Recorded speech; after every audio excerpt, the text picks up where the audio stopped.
काम मोक्ष ये चारों बनाए और भगवान इनकी रक्षा करने के लिए ही प्रकट होते हैं। बड़ी सुंदर बात है कि भगवान धर्म, अर्थ, काम और मोक्ष, जिसको ये तीनों चारों प्राप्त हो जाए उसका जीवन धन्य हो जाता है।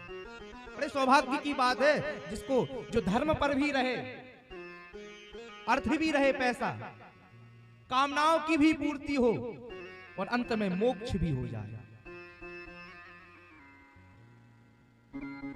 और भगवान ने क्या बनाया? विप्रधेनु सुर संत हित लीन मनोज अवतार। बड़े समझने का विषय है, बड़े ध्यान से सुनना माई बाप। भगवान अवतार क्यों लेते हैं? ब्राह्मणों की रक्षा के लिए, संतों की रक्षा के लिए, गाय की रक्षा के लिए और देवताओं की रक्षा के लिए। इन चारों की रक्षा क्यों करना चाहते हैं भगवान? बड़े ध्यान से सुनना। बोले सबसे पहले है धर्म। अगर इस पृथ्वी को बचाना है, इस संसार को बचाना है, तो उसके लिए धर्म की जरूरत पड़ेगी। उसके लिए क्या, काहे की जरूरत पड़ेगी? बोले उसके लिए वेद की जरूरत पड़ेगी। वेद किसे दिया? वर्ण व्यवस्था के अनुसार ब्राह्मणों को।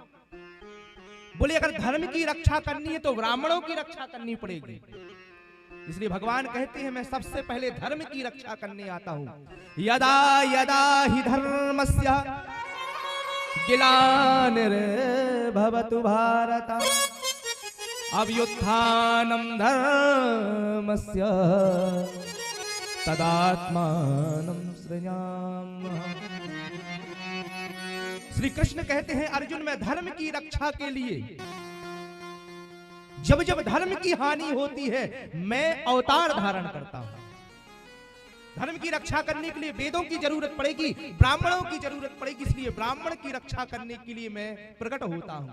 सबसे पहले ब्राह्मण और धर्म, उसके बाद क्या है? अर्थ। जब धर्म हम बचा लेंगे, इस संसार में सबसे ज्यादा जरूरत काहे की पड़ती है? बोले अर्थ की जरूरत पड़ती है। बिना अर्थ के तो धर्म भी नहीं हो सकता है। आपको यज्ञ करानी है तो उसके लिए भी तो धन चाहिए। पंडित जी भले पैसा ना ले, लेकिन सामग्री तो चाहिए पूजन की। वो कहां से आएगी? बोले अर्थ, पैसे से आएगी। तो उसके लिए जब धन की व्यवस्था करनी है तो कहां से? बोले उसके लिए हमने चुना है गाय को धेनु, विप्रधेनु। भगवान गाय